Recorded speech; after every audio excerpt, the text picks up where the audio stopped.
भागलपुर बिहार से शैलेंद्र कुमार गुप्ता, यूपी आज तक।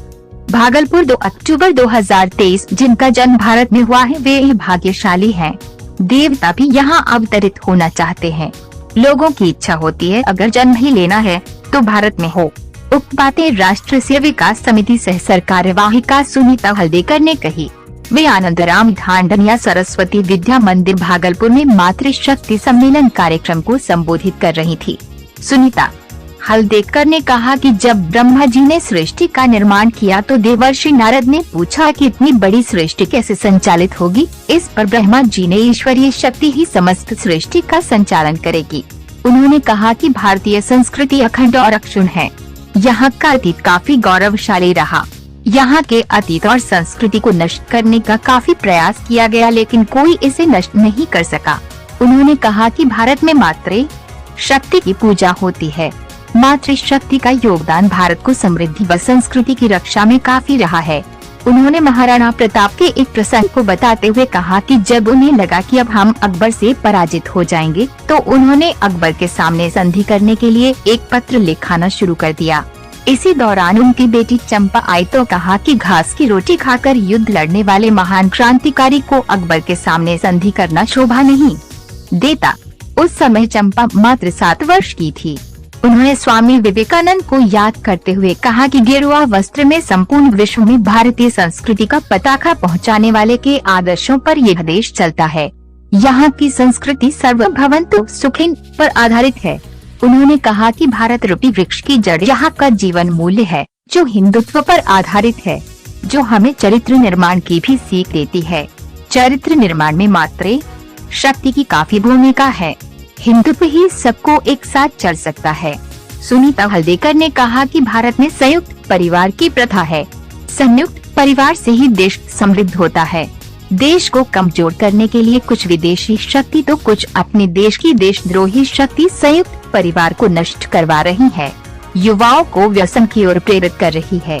ऐसे युवा पूरे परिवार को बर्बाद कर देता है। उन्होंने कहा कि भारत के लिए सभी समर्पित हो जाएं। के लिए ये बात बोल रही हूँ कि आप अपने आप को, वैसी महिलाएं जो पढ़ नहीं सकती हैं, जो समझ नहीं सकती हैं, उनके लिए भी बहुत सारे ऐसे प्लेटफॉर्म हैं जो आप अगर वहां जा करके अपनी समस्याओं को रखेंगे, जानकारी लेने की कोशिश करेंगी तो वे आपको बताएंगे। वे तो बहुत सारी महिलाएं मैं किस डॉक्टर के पास जाऊं नहीं जाऊं, तो आप उसके लिए कोशिश करती हैं ना, पता करती हैं कि हाँ कौन से डॉक्टर अच्छे हैं, कौन से डॉक्टर के पास मुझे जाना चाहिए। तो जब आप ऐसी छोटी सी बातें का पता लगा सकती हैं तो आप अपने आप को सशक्त करने के लिए उन तमाम सारी चीजों का पता लगा सकती हैं। इसीलिए आप अपने आप को कमजोर मत महसूस करिए, आप अपने ज्ञान को बढ़ाइए और आपकी शक्ति तभी सशक्त होगी, तभी आप सभी सशक्त होंगे जब आप अपने आप को उस चीज के लिए जागरूक करेंगे कि मैं अपने आप। मंच पर राष्ट्र सेविका समिति नगर संचालिका मीरा दीदी, लीना सिन्हा मौजूद थीं। कार्यक्रम में राष्ट्रीय स्वयं सेवक संघ, राष्ट्र सेविका समिति, भारतीय जनता पार्टी, विद्या भारती आदि संगठनों से जुड़े काफी संख्या में कार्यकर्ता वहां मौजूद थे। कार्यक्रम में राष्ट्रीय सेविका समिति के विभाग कार्यवाही कल श्रीमती कीर्ति सिंह जी, प्रांत संपर्क प्रमुख बबीता। यह मातृ सम्मेलन करने के पीछे, मातृशक्ति सम्मेलन करने के पीछे एक ही उद्देश्य है कि आज तक महिलाओं की समाज के हर क्षेत्र में महत्वपूर्ण भूमिका राष्ट्र के उत्थान में, समाज के उत्थान में रही है, परंतु यह भूमिका, यह सक्रियता और भी उनकी बढ़नी चाहिए। हम सब जानते हैं कि पिछले 75 वर्ष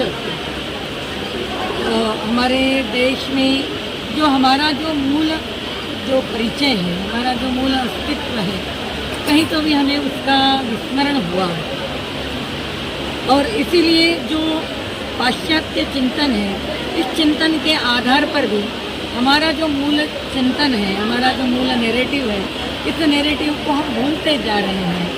हमारे जीवन मूल्यों का विस्मरण होते जा रहा है क्योंकि स्त्री यह उस परिवार की सारथ्य करने वाली एक शक्ति है कि जिनके समर्पण और त्याग की भाव से, प्रेम की भाव से वह परिवार सुदृढ़ और स्वस्थ रहता है।